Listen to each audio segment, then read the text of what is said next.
Does the B in boxing stand for biting? And did Iron Mike Tyson actually bite his opponent's ear off? Yikes. Hey everybody, welcome back to the channel. In today's video, we'll look back on one of the most iconic and, not to mention, extremely bizarre boxing matches in history. Yep, you guessed it, the 1997 Mike Tyson vs. Evander Holyfield II, or infamously known as the Bite Fight.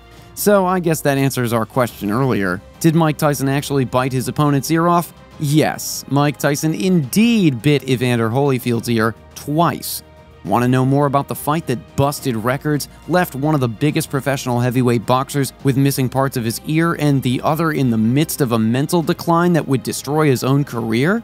Don't worry, I have all the details right here. But before we start, be sure to like the video, subscribe to the channel, and ring the notification bell. Without further ado, let's get started. The fight takes place in the MGM Grand Garden Arena in Las Vegas, Nevada. The arena is packed with eager fans from both parties, oblivious that they were going to witness one of the most savage moments in heavyweight boxing history. This isn't the first match between the two well-known boxers, though. In fact, the 1997 Bite Fight, which I think is a pretty catchy title, not to mention extremely iconic, was a controversial rematch between Tyson and Holyfield after the latter won by an upset victory several months prior. The match opens with Mike Tyson in his corner, sporting his iconic black trunks and pacing around with bloodlust in his eyes. That's foreshadowing right there. He was ready to avenge his disappointing defeat in last year's The Real Deal fight. Iron Mike was notorious for being a bully. In fact, he was the bully of all bullies. Mickey Duff observes Tyson is a bully, but a bloody good bully. Like most bullies, Holyfield's victory devastated him and humiliated him. Thus, the 1997 rematch was demanded right after the first fight ended. The crowd roars with hollers, applause, and screams of approval as Mike Tyson is being introduced, hoping that this time the world's favorite champion would come out victorious. The camera then pans over to Evander Holyfield in his corner, a smug look on his face, chest pumped up to the ceiling, but looking controlled and focused. He's the only professional fighter to win the heavyweight championship 4 distinct times, which instantly surpasses the record of one of the greatest in the boxing industry, Muhammad Ali, who won it 3 times. Holyfield was not one to be reckoned with, regardless if many labeled him as a fading fighter at the time. This is exactly what Tyson feared the second time around. What pushed him off to the deep end was the aftermath of a second loss to Holyfield. His so-called friends, whom he had spoiled with cars, women, and money since his release from prison, will be gone soon enough. And he'd end up being labeled similarly washed up, and with a reputation like his, no one wanted to deal with a washed-up demon. Tyson was no doubt a skilled fighter, probably one of the best the world has ever seen. Some would argue that maybe he even was better than Evander Holyfield himself. Iron Mike was not exactly the smartest person and far from a philosopher.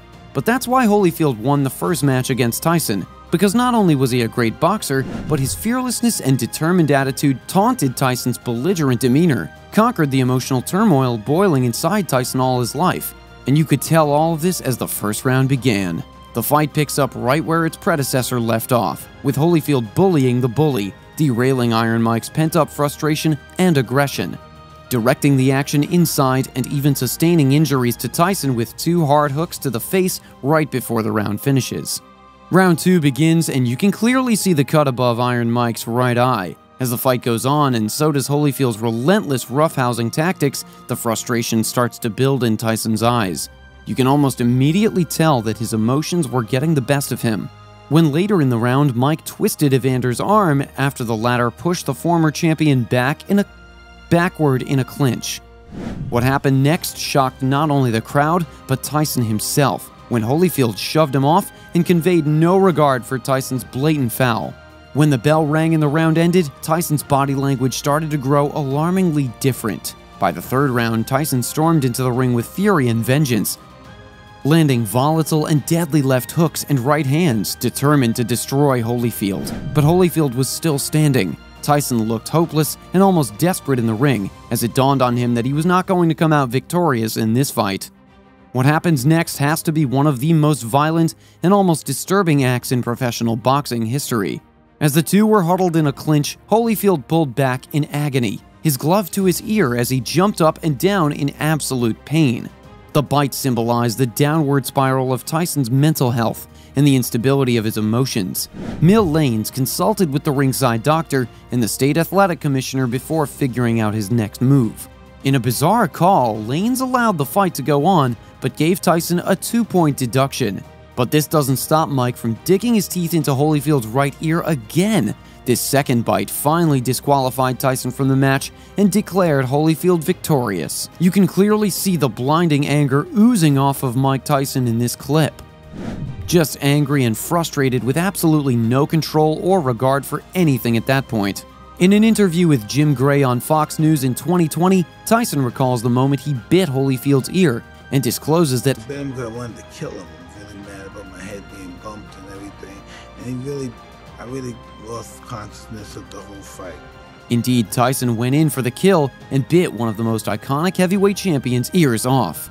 Mike tried to fight anyone in his way as he attempted to get to Evander. The whole world was stunned, watched at the edge of their seats or through their television screens as an unhinged Mike Tyson went on a rampage in the ring. A good 25 minutes after Tyson's little tantrum goes by and Jimmy Lennon Jr., the announcer, reads the verdict. Ladies and gentlemen, this bout has been stopped at the end of round number 3. The referee in charge, Mills Lane, disqualifies Mike Tyson for biting Evander Holyfield in both ears. The winner by way of disqualification and the WBA champion of the world, Evander the Real Deal Holyfield. Evander Holyfield came out as champion, but with almost half an ear left. This marked the beginning of what seemed to be the end of a promising but misguided Iron Mike Tyson. In a sad turn of events for Tyson, the Nevada State Athletic Commission withdrew his license, and he was even fined $3 million, or 10% of the $30 million fight purse that he was offered to fight Holyfield. I mean, what did you really expect from biting someone's ear off? But luckily for Mike, the revocation was not permanent and was returned almost a year later after the commission voted 4-1 to restore his license.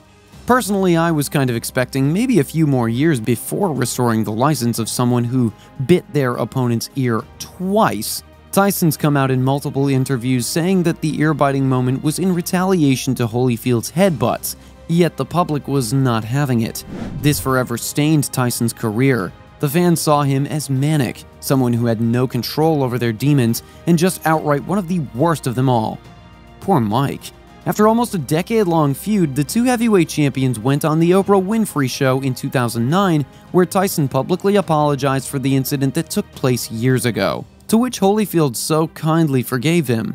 Evander Holyfield has been very vocal about his faith and about how he believes in God and Jesus, and he has the heart and compassion to forgive Mike for that moment. What a guy. The pair can even laugh about the whole thing as seen in a commercial they appeared on together for Foot Locker, where Tyson rings the doorbell on Holyfield's house, apologizing and then presenting him his ear in a tiny box with puppy dog eyes.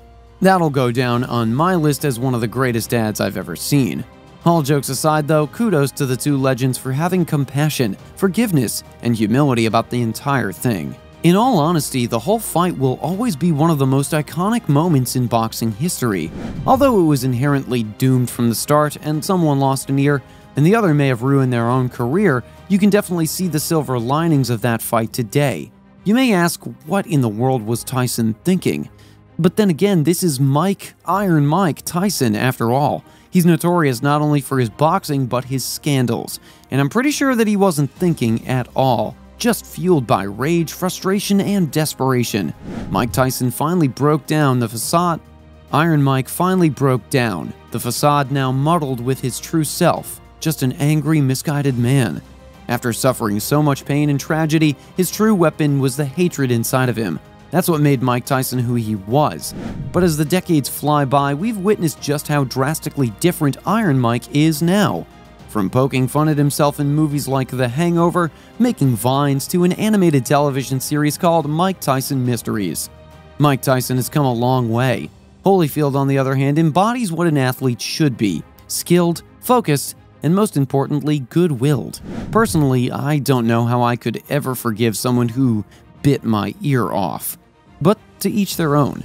Still, at times, I do wonder how much that chunk of Holyfield's ear would cost on eBay.